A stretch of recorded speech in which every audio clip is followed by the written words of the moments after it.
আপনি আটক করে রাখলেন, কোরআনের বিচার ব্যবস্থায় দেশে থাকলে 3 বছর না 3 ঘন্টা আমার জেলে থাকা লাগতো না। কারণ যে বিষয়ে মামলা দিয়েছিল বিষয় আমি জানি না, ওর সাথে ন্যূনতম কোনো সম্পর্ক আমার নেই। কোরআনের বিচার ব্যবস্থা থাকলে ওই রকম হতো না। দোষ করবে একজন, শাস্তি পাবে আর একজন না, এটা কোরআনের নিয়ম না। ওয়ালা তাজিরু ওয়াজিরাতুন বিজরা উখরা, আল্লাহ বলেন কেউ কারো বোঝা বহন করবে না, যে যতটুকু করেছে তারে ওই বোঝা বহন করা লাগবে। এই জন্য আমরা কোরআনের বিচার ব্যবস্থা দেখতে চাই। যদি ন্যায় বিচার আপনি দেখতেই চান, কোরআনের বিচার ছাড়া ন্যায় বিচার 100 ভাগ সম্ভব না। অনেকে প্রশ্ন করে উন্নত দেশগুলোতে, আরে ভাই কত দেশে আমি নিজে গেছি, কিছুদিন আগে সিঙ্গাপুর, মালয়েশিয়া, থাইল্যান্ড সহ কতগুলো দেশ ঘুরে আসলাম। কই হ্যাঁ উন্নত আছে, তাদের আইনগুলো 100 ভাগ প্রয়োগ হয়, কিন্তু ন্যায় বিচার না, আমি পাইনি। ন্যায় বিচার 100 ভাগ পাওয়ার জন্য এটা লাগবে, এর বিকল্প দুনিয়ায় কিছু নেই। ওয়াকাযালিকা আনসালনাহু কুরআনান হুকমান আরাবিয়্যা, আল্লাহ পাক বলেন হে নবী, আপনার প্রতি আমি যেটা নাজিল করেছি এটা কিন্তু হুকমান, সংবিধান।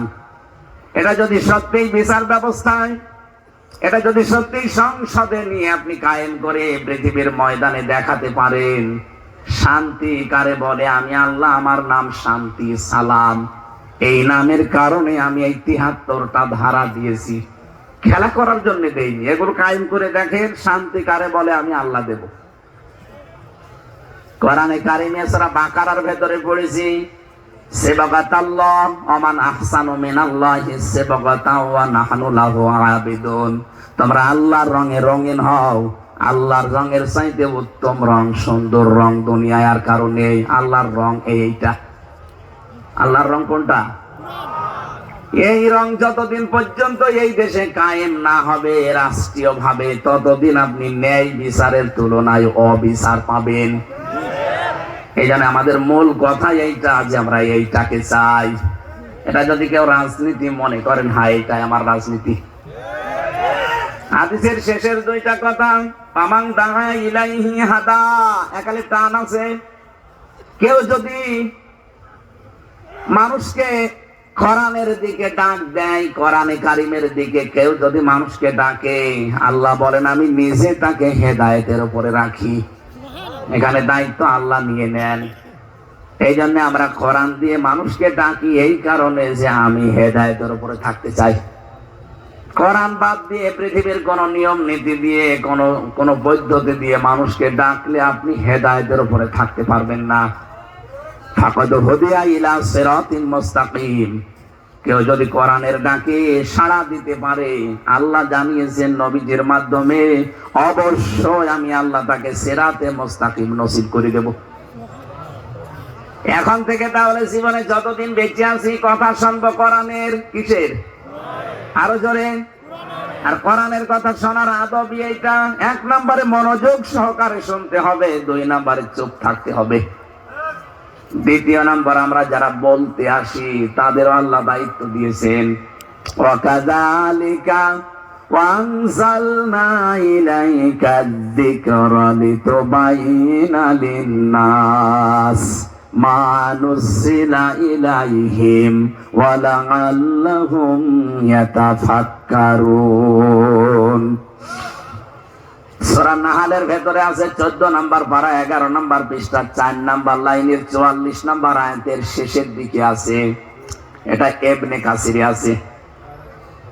আমি যেখান থেকে রেফারেন্স গুলো পড়েছি ওইটা বলছি। আল্লাহ পাক বলেন, হে নবী, এই কোরআন আপনাকে আমি দিলাম, শুধু চুমা খাবেন আর মাথার উপরে রেখে দেবেন না। ওয়ানজালনা ইলাইকা যিকরা, এই আলোচনাটা আপনাকে আমি দিয়েছি এই কারণে, লিতুবাইয়িনা লিন-নাস, আপনি এটা মানুষের সামনে বর্ণনা দেবেন। এখানে লাম শব্দটা আছে, এই লাম 13টা অর্থে ব্যবহার হয়। বালাগাত মান থেকে পড়েছি, এর 9 নম্বর কায়দা হচ্ছে লাম ব্যবহার করা হয় জীবিত মানুষদের জন্য। কোরআনে কারীম শোনানো লাগবে, ব্যাখ্যা বিশ্লেষণ তাফসীর যাই বলেন, এটা জীবিত মানুষকে না মরা মানুষকে? বলেন বলেন। আমাদের কপাল খারাপ, এই 15.5 বছর তো আমরা জীবিত মানুষদেরকে কোরআন শোনাতে পারতাম না। কি? হ্যাঁ, মানুষ মরে গেছে, আপনি কোরআন পড়েন।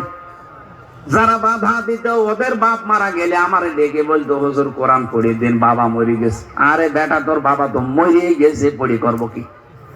যতদিন বেঁচে ছিল ওই সময় পড়লে কাজ হতো। কথা বলে না কেন?